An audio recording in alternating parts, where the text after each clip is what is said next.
नमस्कार, मैं आशुतोष आप सभी का डिकोड एग्जाम के इस डिजिटल प्लेटफॉर्म पर स्वागत करता हूं। दोस्तों, आज हम लोग पढ़ेंगे सौरमंडल तथा ग्रह के विषय में। हम लोग किस तरह से पढ़ेंगे, सौरमंडल क्या है, ग्रह क्या है, ग्रह की आधुनिक परिभाषा जो 2006 में दी गई थी वो क्या है, और ग्रह के साथ साथ जुड़े हुए वो जो 10-11 पॉइंट हम लोगों को पढ़ने होते हैं जिससे क्वेश्चन पूछा जाता है। जैसे सूर्य से दूरी, किसी ग्रह का कितना द्रव्यमान है, घनत्व कितना है, तापमान कितना है, अक्ष पर झुकाव कितना है, उसकी परिक्रमण अवधि कितनी है, घूर्णन अवधि कितनी है, व्यास कितना है, और किस ग्रह के कितने उपग्रह हैं, उपग्रह का प्रमुख उपग्रह जो है उनका व्यास क्या है, और किस ग्रह का गैसीय तत्व यानी कि उसके वायुमंडल में जो गैसीय तत्व हैं वो कितने। आज हम लोग इसी मुद्दे पर चर्चा करेंगे। तो चलिए शुरू करते हैं आज का क्लास। सौरमंडल एवं ग्रह। देखिए, सौरमंडल जैसा शब्द से ही परिभाषित हो रहा है कि सूर्य एक केंद्र है। सूर्य को सौरमंडल का केंद्र माना गया। हालांकि ये परिकल्पना प्राचीन काल की नहीं है, ये नई परिकल्पना है और ये वैज्ञानिक परिकल्पना है। अन्यथा इससे पहले जो परिकल्पना दी जाती थी उसमें तो यही कहा जाता था कि नहीं, पृथ्वी ये ब्रह्मांड के केंद्र में है। जियोसेंट्रिक थ्योरी इसको बोलते थे। लेकिन अब क्या है सौरमंडल की परिभाषा कि सूर्य ग्रह के साथ साथ इसके जो उपग्रह हैं, उपग्रह, ये क्षुद्र ग्रह, पुच्छल तारा, उल्का पिंड, उल्का आदि को मिला करके सौरमंडल अपने स्वरूप में होता है और इसको संयुक्त रूप से हम सौरमंडल कहते हैं। एक बार फिर से कि सूर्य तथा सूर्य केंद्र में है और सूर्य की परिक्रमा करने वाले वे खगोलीय पिंड जिनको ग्रह के रूप में परिभाषित किया गया, उपग्रह के रूप में परिभाषित किया गया, धूमकेतु के रूप में परिभाषित किया गया, पुच्छल तारा के रूप में परिभाषित किया गया, ये इन सबका एक संयुक्त स्ट्रक्चर सौरमंडल कहलाता है। अब बात आती है कि ग्रह किसको कहते हैं। तो यदि ऊपर की लाइन हम देखें तो उसमें तो एक चीज स्पष्ट है ना, वो ये है कि सूर्य, वे खगोलीय पिंड जो सूर्य का चक्कर लगाते हैं ग्रह कहलाते हैं। हम लोग तो यही जान रहे थे, बचपन से हम लोगों को यही बताया गया। लेकिन 2006 में जो इसकी साइंटिफिक परिभाषा IAU ने दिया, ये परिभाषा क्या है कि इसके 2-3 नाम से है। कोई भी खगोलीय पिंड यदि ये आधारभूत तथ्यों को कंप्लीट करेंगे तभी जाकर के उनको ग्रह के रूप में मान्यता मिलेगी। अन्यथा प्लूटो को इसी तरह से ग्रह से बाहर कर दिया गया क्योंकि वो सारे नाम पूरा नहीं कर रहा था। चूंकि सूर्य का चक्कर तो वो भी लगाता है लेकिन वो ग्रह नहीं है। क्यों ग्रह नहीं है, तो इसको हम देखते हैं कि ये 3 पैरामीटर, ये 4 पैरामीटर कौन कौन से हैं।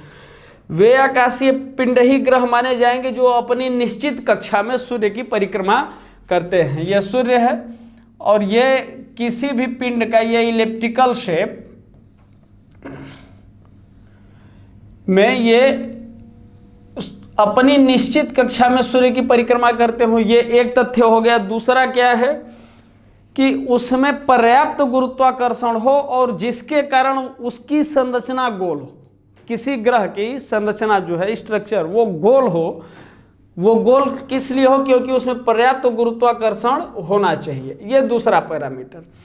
तीसरा पैरामीटर यह है कि उसके आसपास का क्षेत्र साफ होना चाहिए। क्षेत्र साफ होने का मतलब यह है कि उसके आसपास के किसी भी क्षेत्र में, उसके आसपास, अब जैसे ये है तो इसके इस परिपथ में यह साफ है, इसका परिपथ। लेकिन यदि ये पिंड किसी अन्य ग्रह के परिपथ को यदि ये इस तरह से क्रॉस करता है, भीड़ भाड़ वाला एरिया हो, और ये यदि सन है और इसके चारों तरफ ये पिंड चक्कर लगा रहा है, लेकिन कोई पिंड ऐसा हो जो इस तरीके से चक्कर लगा रहा है, तो ये दूसरा वाला पिंड भी तो सूर्य का ही चक्कर लगा रहा है।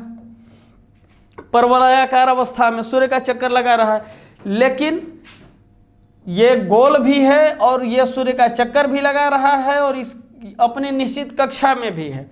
लेकिन तीसरा पैरामीटर जो आता है कि वो किसी अन्य ग्रह की कक्षीय गति को, उसके परिपथ को क्रॉस न करता हो। लेकिन यहां तो ये क्रॉस कर रहा है, इसका मतलब कि यह ग्रह नहीं माना जाएगा। तो अब इसके आधार पर ग्रह की एक परिभाषा होगी। हम लोगों को ग्रह की परिभाषा को देखना होगा कि वे खगोलीय पिंड, आकाशीय पिंड जो सूर्य का चक्कर लगाते हों, अपने गुरुत्वाकर्षण के कारण, पर्याप्त गुरुत्वाकर्षण के कारण उनका आकार गोल हो, तथा वे किसी अन्य ग्रह की कक्षा का अतिक्रमण न करते हों, ग्रह कहलाएंगे। अब जब यहां तक हम लोगों ने देख लिया तो ग्रह कौन कौन से उसको देख ले। मान्य रूप में सौर मंडल के कुल 8 ग्रह है। अभी जैसा हमने बताया कि प्लूटो को ग्रह की श्रेणी से बाहर कर दिया गया, उसका कारण यही था कि वो अन्य ग्रहों की कक्षा का अतिक्रमण करता था, वो क्रॉस करता था, इसलिए उसको बाहर कर दिया गया। अब आरोही क्रम में हम लोग देखेंगे इनके कौन कौन से नाम हैं। तो यहां सूर्य के सबसे नजदीक ये जो कक्षा होगी इसमें होंगे मरकरी, दूसरा ये वेनस, तीसरा अर्थ, चौथा मार्स। देखें कि ये पहली, उसके बाद ये दूसरा इस परिपथ पे वेनस, तीसरा अर्थ, ये इनका परिपथ है इलिप्टिकल शेप, चौथा ये मार्स। मार्स के बाद हम लोग देखते हैं कि ये एक धूलि मेखला है क्षुद्र ग्रहों का। ये इसको धूलि मेखला भी हम लोग बोलते हैं, क्षुद्र ग्रह है। इसमें छोटे छोटे कई टुकड़े पत्थर के रूप में भी मिलते हैं, गैस, धूल और इसके जो भी आकाशीय पिंड है क्षुद्र ग्रहों के, ये हम लोग इसमें पाए जाते हैं, ये दृश्यमान होते हैं। अब इसके बाद जो ग्रह हमारे, इसको एस्टेरॉयड बेल्ट बोलते हैं, और इसके बाद हमारे जो ग्रह पाए जाते हैं वो जुपिटर, उसके बाद सैटर्न, और ये कक्षा यूरेनस और नेपच्यून। तो नेपच्यून को खैर हम लोग, ठीक है। अब यहां पर हम लोग ये देखेंगे कि इस एस्टेरॉयड बेल्ट के अंदर ये जो ग्रह पाए जाते हैं मरकरी, वेनस, अर्थ और मार्स, इसको आंतरिक ग्रह कहा जाता है। और एस्टेरॉयड बेल्ट के बाहर जो ग्रह पाए जाते हैं उनको बाह्य ग्रह कहा जाता है।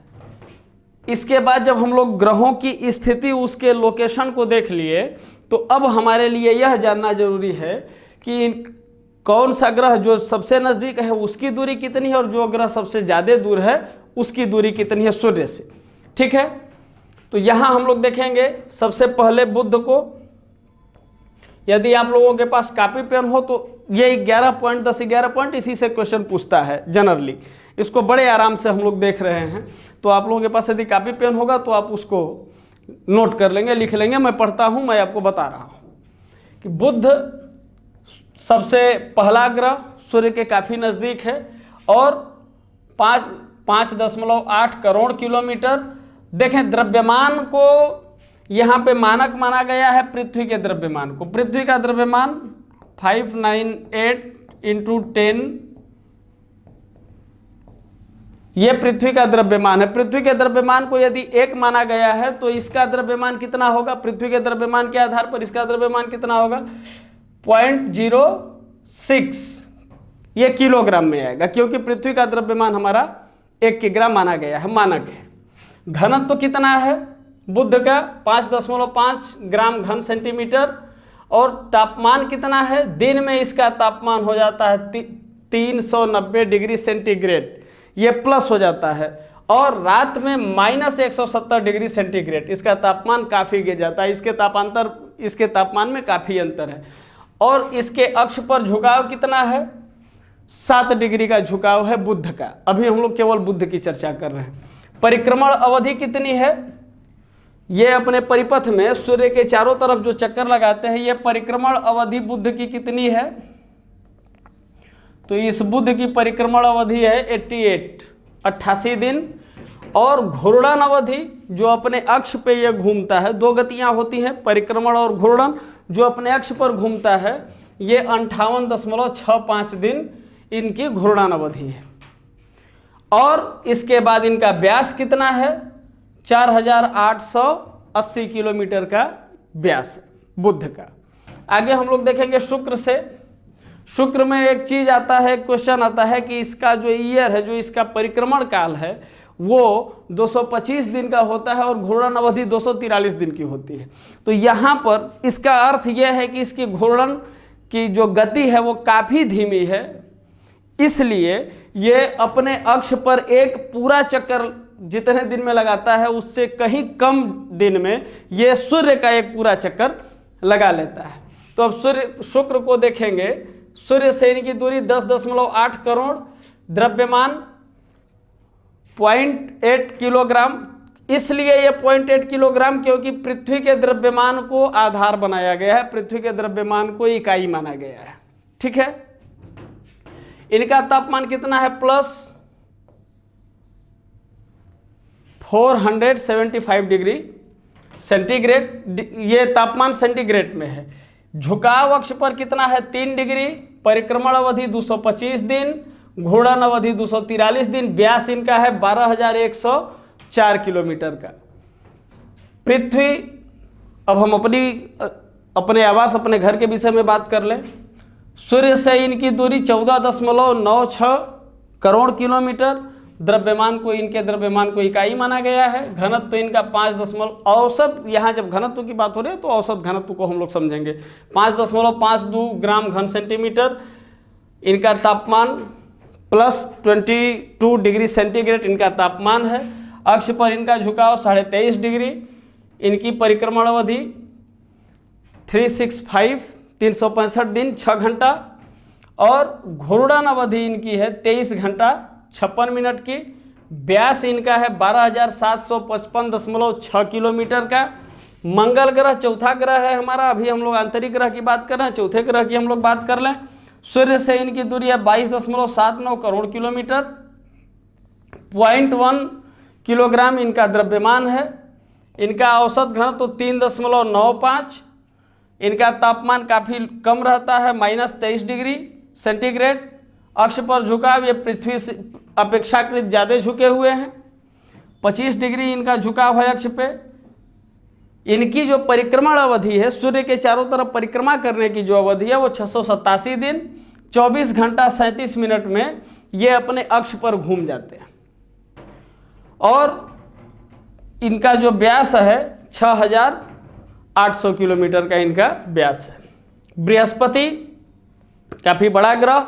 अब हम लोग आउटर ग्रह की बात कर रहे हैं, आंतरिक ग्रहों की चर्चा हो गई, अब बाह्य ग्रहों की बात करेंगे हम लोग। सूर्य से इनकी दूरी 77.83 करोड़ किलोमीटर, 318 ग्राम किलोग्राम इनका द्रव्यमान है। घनत्व है 1.33 ग्राम प्रति घन सेंटीमीटर। इनका तापमान काफ़ी लो रहता है, -123 डिग्री सेंटीग्रेड इनका तापमान है। और अक्ष पर झुकाव 3 डिग्री 51 मिनट इनका झुकाव है अक्ष पे। परिक्रमण अवधि में काफ़ी लंबा समय लगता है, 11.86 वर्ष समय लगता है इसके परिक्रमण की अवधि में। और घूर्णन अवधि इनकी काफ़ी तेज है, 9 घंटा 55 मिनट में ये अपने अक्ष पर एक पूरा चक्कर लगा लेते हैं। लेकिन यदि सूर्य की परिक्रमा करनी हो तो 11.86 वर्ष इनको लगता है, 11 साल से अधिक समय लगता है इनको सूर्य का एक चक्कर लगाने में। व्यास काफ़ी बड़ा है, 1,42,800 किलोमीटर का व्यास है। इसके बाद हम लोग बात करेंगे छठवें ग्रह शनि की। शनि की दूरी 143.4 करोड़ किलोमीटर है। सूर्य से दूरी की बात हो रही है, 143.4 करोड़ किलोमीटर। कई बार इस तरीके से प्रश्न आते हैं तो आप लोग इसको ध्यान से सुनते चलेंगे, देखते चलेंगे। द्रव्यमान इनका 95 किलोग्राम पृथ्वी के सापेक्ष, चूँकि पृथ्वी के द्रव्यमान को ही इकाई माना गया है तो पृथ्वी के सापेक्ष। घनत्व 0.69 ग्राम प्रति घन सेंटीमीटर। टेम्परेचर काफ़ी लो रहता है, -180 डिग्री सेंटीग्रेड। अक्ष पर इनके झुकाव 26 डिग्री 44 मिनट। 29.5 वर्ष लगता है इनको सूर्य की परिक्रमा करने में। किसको? शनि को। शनि सूर्य की परिक्रमा लगभग 29.5 साल में करता है और अपने अक्ष पर जो इसकी घूर्णन की अवस्था है वो 10 घंटा 40 मिनट में ये अपने अक्ष पर एक चक्कर पूरा करता है और सूर्य का एक पूरा चक्कर लगाने में इनको 29.5 साल लगते हैं। 1,20,660 किलोमीटर का इसका व्यास है। किसका? शनि का। शनि का व्यास कितना है? 1,20,660 किलोमीटर का शनि का व्यास है। अरुण 287.3 किलोमीटर सूर्य करोड़, ये किलोमीटर हमेशा करोड़ में हम बोल रहे हैं। 287.3 करोड़ किलोमीटर सूर्य से दूरी, द्रव्यमान 15, घनत्व, जब घनत्व की बात होगी तो ग्राम घन सेंटीमीटर में आएगा 1.27, टेम्परेचर डिग्री सेंटीग्रेड में है, -218 डिग्री सेंटीग्रेड अरुण का तापमान है। अक्ष पर झुकाव 82.5 डिग्री। 84 वर्ष लगता है सूर्य का एक चक्कर लगाने में। परिक्रमण की अवधि इनकी 84 वर्ष है। 17 घंटा 14 मिनट में ये पूरा का पूरा एक चक्कर ये लगा लेते हैं। किसका? अपने अक्ष पर 17 घंटा 14 मिनट में। और इनका व्यास है 51,800 किलोमीटर का इसका व्यास है। वरुण की बात करेंगे, सबसे बाहरी ग्रह हमारा काफी दूर 449.66 करोड़ किलोमीटर, द्रव्यमान 17, 1.64 घनत्व है ग्राम घन सेंटीमीटर में, -228 डिग्री सेंटीग्रेड इसका तापमान है।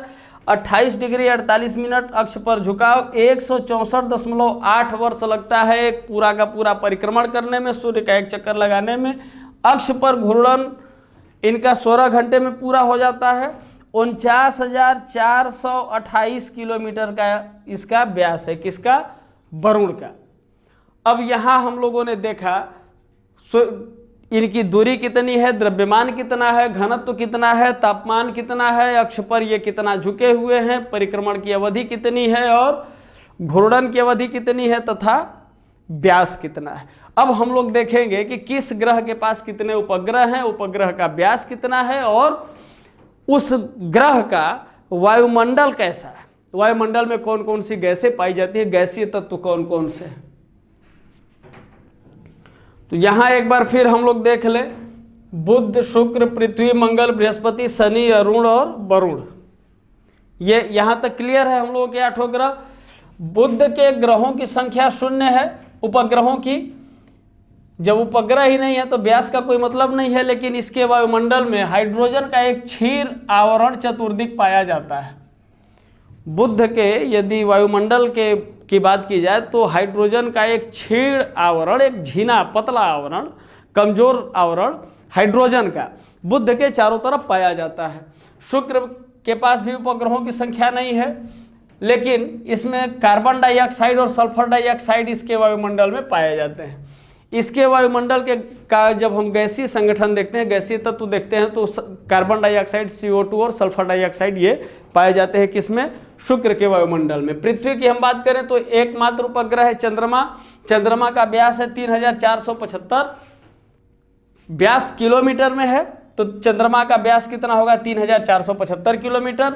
और गैस कौन कौन सी पाई जाती है इसके वायुमंडल में? कौन कौन से गैसीय तत्व है? नाइट्रोजन, ऑक्सीजन, आर्गन, सूक्ष्म मात्रा में निष्क्रिय गैस तथा जलवाष्प भी पृथ्वी के वायुमंडल में पाए जाते हैं।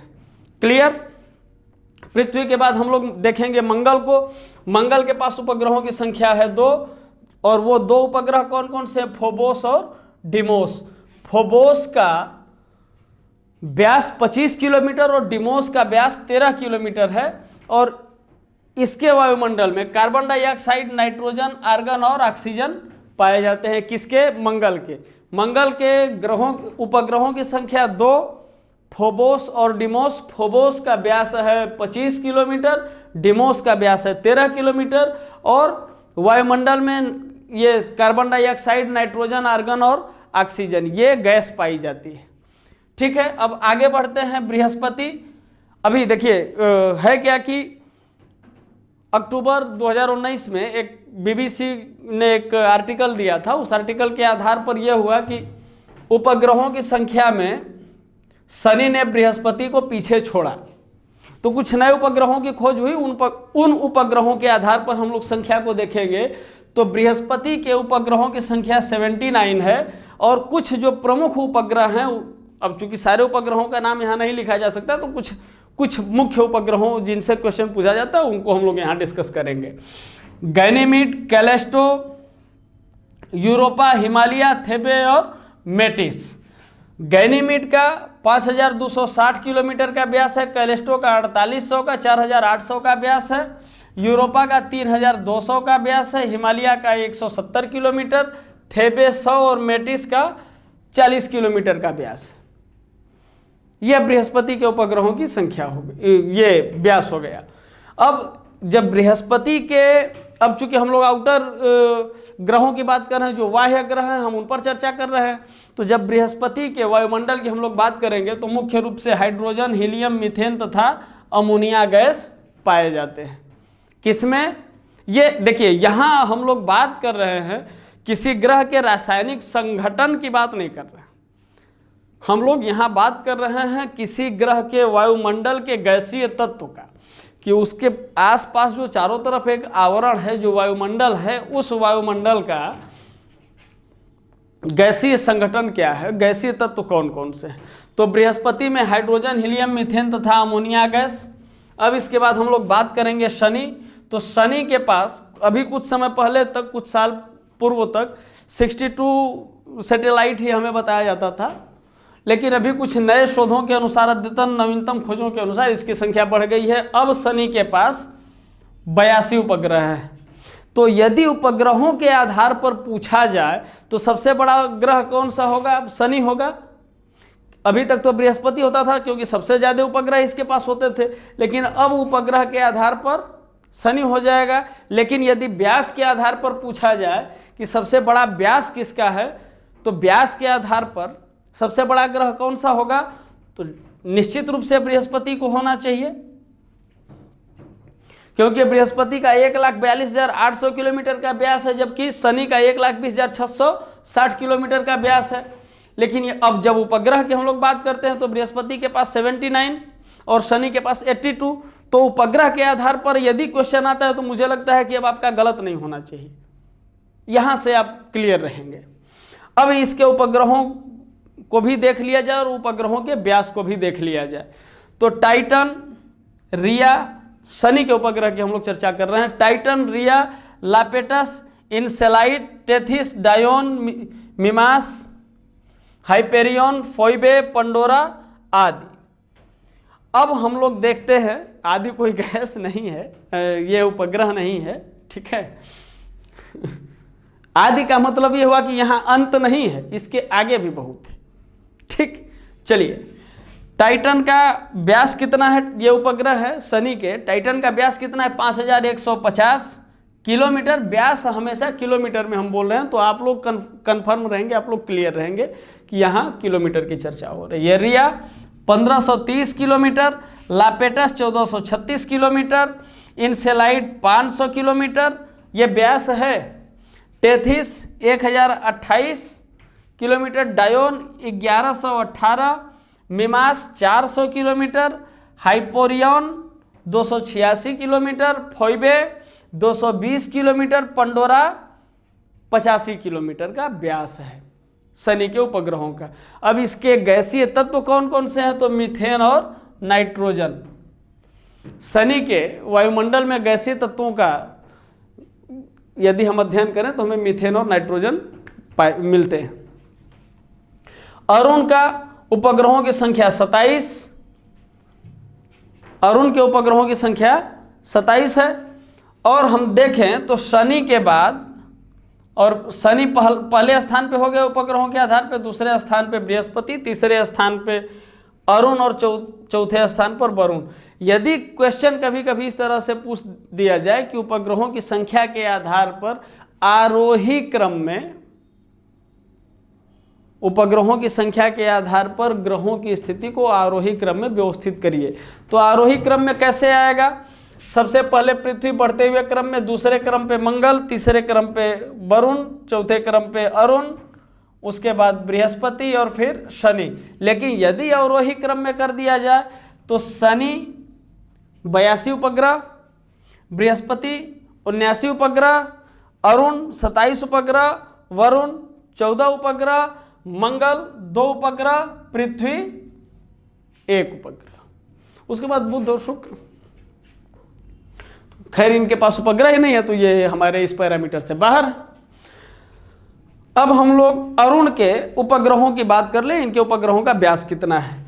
Titania, Oberon, Umbriel, Ariel, Miranda, Portia आदि नहीं बोलेंगे। Titania 1578, Oberon 1520, Umbriel, Ariel 1158 kilometre, Miranda 472, Portia 110 kilometre का इनका व्यास है। इनका क्या है? मीथेन गैस एवं हाइड्रोजन का संकेंद्रण है। वरुण 14 उपग्रह इनके पास हैं, जिसमें कुछ मुख्य उपग्रह इस तरीके से हैं। ट्राइटन व्यास है 2300 किलोमीटर का, लारिस, प्रोटियस, नेरिड 300 किलोमीटर का इनका व्यास है। और अभी जो एक नया उपग्रह खोजा गया उस उपग्रह का नाम है S2004N1। ये नया उपग्रह, इसका नाम है ये S/2004N1, ये इनका नाम है।